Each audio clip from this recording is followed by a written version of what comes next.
Oh, good evening and happy Monday. Today is August 19th, 2019. It is Journal 144, which means that it's T+139. All of those wonderful things. And, and tonight I'd like to talk to you about something that we referred to at the shop, or that I referred to at the shop when I was still there, as a momentary lapse of consciousness. And it was something that I harped on constantly, because when you're working with live machinery and you don't want to be, referred to as Lefty for the rest of your life, you have to be really careful, and you can't afford a momentary lapse of consciousness. It fit right in with another acronym that I was manic and really compulsive about, and that was MAD, M-A-D, meticulous attention to detail. If you sweat the small stuff, sometimes there are no big things to worry about. But in this particular case, I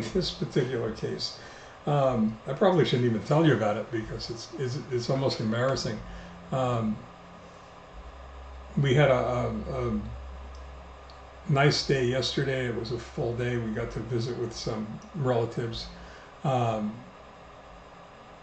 came in from Las Vegas, and it was really a nice dinner. Pretty much a long drive home, but it was a nice dinner, and we had a good time, and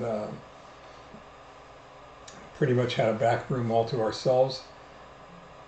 And all of those things that you worry about when you have all of the caveats that I have to worry about, as far as exposure to bacteria or viral infections or whatever, spores, bacteria on plants, any one of a myriad number of crazy things to worry about and watch out for. It was great. Came home, got ready to take a shower, and I don't know what I was thinking about, but other than the fact that it was late and I wanted to get into bed. But we have a glass walk-in shower door, and it stands just high enough above the floor so that if you open it too quickly and you don't move your foot, see what's coming? That momentary lapse of consciousness can can be extremely painful, and it was. It caught the top of my big toe and pulled the tissue, toward the tissue, pulled it, cut it, dragged it away. Under normal circumstances, I wouldn't even think about something like that. If this had happened 2 years ago even, with low blood counts and low platelet counts, I still wouldn't have worried much about it, because I know it would have stopped bleeding eventually. But now that I don't have an immune system, you worry about everything. And the first thing that went through my mind as I was trying to stop the bleeding, which was significant, you wonder how a small laceration like that could, be a conduit for so much blood. But it was, and I wasn't even thinking about that, other than stopping the bleeding so I wouldn't get it all over the bathroom. But I had this vision of all of the creatures, microscopic creatures, that live on the bottom surface of that shower door, that never gets wiped off, or never gets cleaned, or never gets disinfected, or whatever. So, my first thought was of the possibility of infection, which is probably as it should have been. Something that I have to be cognizant of all the time, and probably all of us should, really, although I don't know that everybody should become as much of a germaphobe as I've become over the last year or so, certainly since the transplant. The good news is, in all of that, after I finally controlled the bleeding, I wasn't able to stop it, but I was able to control it enough to clean it up, and then put some Bacitracin on it, and then put a sterile gauze on it, and then, you know, wrap some tape around the gauze. The City of Hope has a Triage hotline, and if you're a patient, you know, and anything goes south, if anything goes awry, you call that Triage hotline, and they're really good about telling you what you're supposed to do next, besides panic, which in all honesty, I was. And not because I was bleeding and not because I was cut, but because of the thought of infection, which is a very, very real threat. I mean, I'm the guy who, you know, tore a 2-inch gash into my upper thigh right above my knee and stapled it closed with a poster stapler, because I had to finish the truck before I felt I could go to the doctor to get it taken care of. You should have been there for that one when the doctor went absolutely sideways on me, as probably he should have. And I've had occasion where I've done other things that were incredibly dumb, all in the name of finishing a job.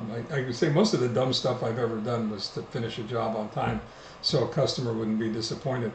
In this case, I called the Triage line, and they verified what I was supposed to do, and I told them, I said, you know, I'm going to be out in Duarte at the City of Hope for a follow-up appointment for a non-primary myelofibrosis stem cell bone marrow transplant related checkup.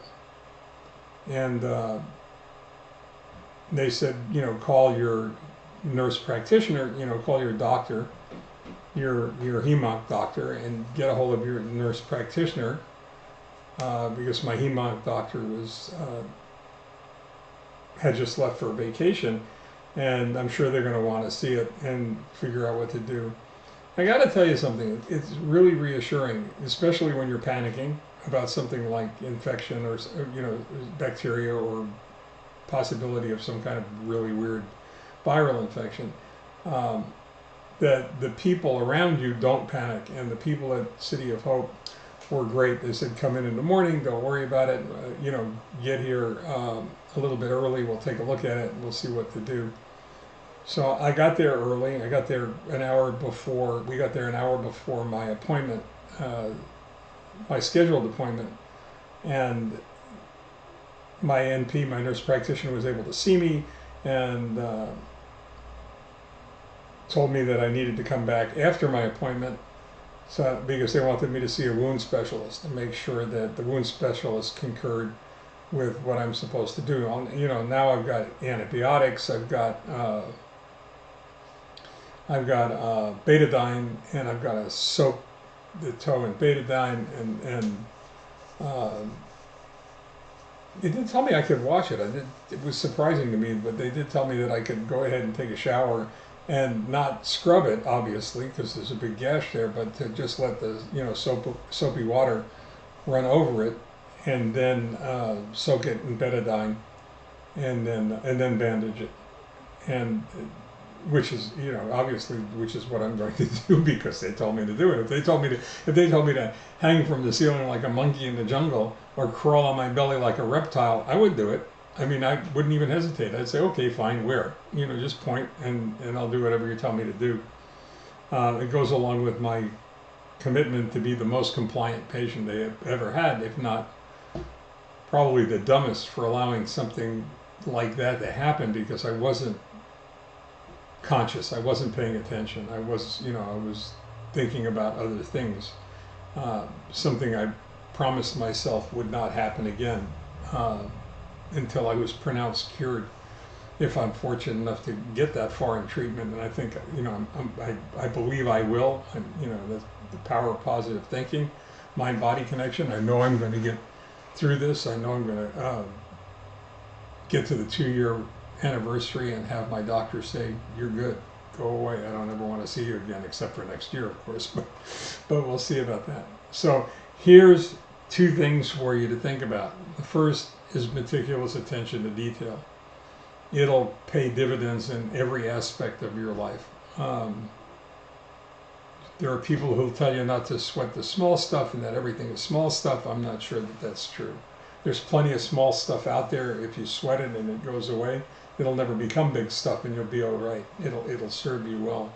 The other thing is this momentary lapse of consciousness business. Don't let it happen to you. It's dangerous. It's going to cause a lot of annoyance over the next week and a lot of care and concern and extra regimen and you know, a regimen of antibiotics and a bunch of other stuff on top of everything else that I'm doing. So just be careful, be aware, take care of yourselves. Make believe you're like me and you have to. It'll serve you well. In the meantime, stay well. That's part of it.